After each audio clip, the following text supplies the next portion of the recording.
안녕하세요. CL의 최승입니다. 오늘은 모공에 대해서 말씀드리려고 합니다. 모공은 제가 환자분들하고 상담할 때 모공 때문에 왔어요 라고 하면 가장 좀 당혹스러운 분야 중에 하나입니다. 왜냐면 모공 치료하는데 모공이 환자가 원하는 만큼 충분히 좋아지는 데는 사실 많은 시간이 걸리기 때문입니다. 모공을 줄이는 게 단순히 우리가 어떤 프랙셔널 레이저를 사용한다거나 고주파를 사용한다거나 필링을 한다거나 이런 어느 하나의 치료로 된다고 생각하시는 경우가 많은데 그런 경우는 거의 없습니다.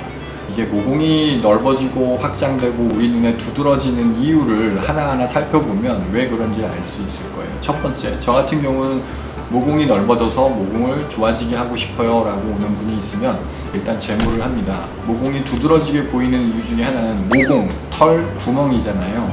거꾸로 얘기하면 모공엔 다 털이 박혀 있어요. 털이 까맣게 보이기 때문에 모공이 더 우리 눈에 두드러져 보입니다. 일단 제모를 해주는 게 첫 번째입니다. 두 번째, 모공에 피지가 박혀 있다면 피지가 더 차곡차곡 쌓이면서 모공을 더 넓혀줄 수도 있겠죠. 그래서 피지는 빨리 제거해 주는 게 좋습니다. 제거하는 방법은 압출하는 방법도 있고 최근에는 고주파를 사용하는 방법도 있고 필링 같은 것들도 있을 수 있습니다. 두 번째, 우리가 정말 모공인지 아니면 여드름 흉터인지 두 가지를 구분하는 게 필요할 것 같습니다. 모공이라면 아까 말씀드린 것처럼 한 번에 제거하기 어려워요. 하지만 흉터 같은 경우는 좋아 보이게 만들 수 있어요. 흉터가 붉게 보일 경우가 있어요. 이럴 때는 혈관 레이저를 사용하면 붉은 게 없어지기 때문에 상대적으로 모공이 굉장히 좋아져 보입니다. 두 번째, 여드름 흉터 이후에 붉은 흉터도 있지만 착색이 된 어두운 흉터도 있을 거예요. 이런 경우에는 그 어두운 부분을 빨리 밝게 만드는 것도 모공이 좋아 보이게 하는데 좋은 효과를 보입니다. 세 번째는 우리가 피부에 탄력이 떨어져 있거나 건조하다, 메마르다 이렇게 표현하시는데 맞아요. 우리가 주름이 잡혀 있으면 모공이 더 도드라져 보입니다. 심지어는 확장된 모공이 아닌데도 이럴 때는 피부를 촉촉하고 팽팽하게 하는 게 도움이 됩니다. 우리가 대표적인 게 요즘 많이 하는 리쥬란, 주베루 이런 스킨 부스터라고 부르는 계열의 약물들이 있고요. 모공 주변에는 항상 피지선, 피지를 분비하는 샘이 있어요. 이 피지선이 자외선에 의해서 커지기도 하고 여드름을 가진 사람들에게서 피지선이 잘 발달되어 있는 경우가 많습니다. 이런 경우 피지선을 억제해주는 치료가 도움이 됩니다.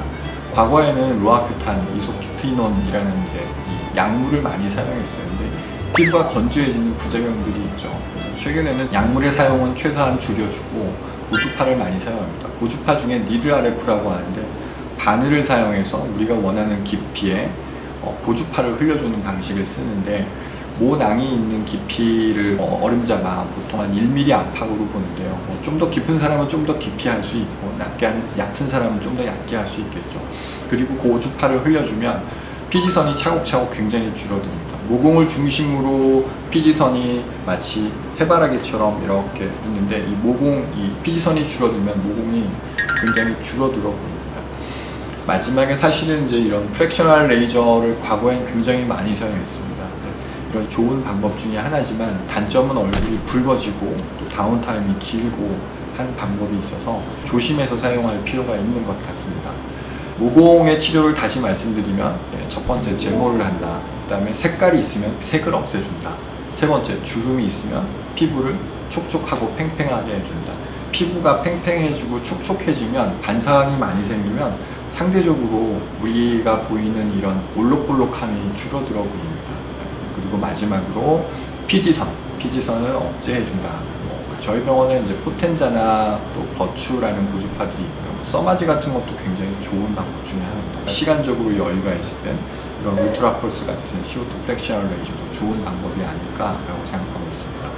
다시 말하면 모공의 치료는 어떤 절대적인 하나의 방법이 있는 게 아니라 그 케이스에 따라서 하나하나 치료하는 게 더 좋은 방법이 아닐까라고 생각을 하고 있습니다. 네, 감사합니다.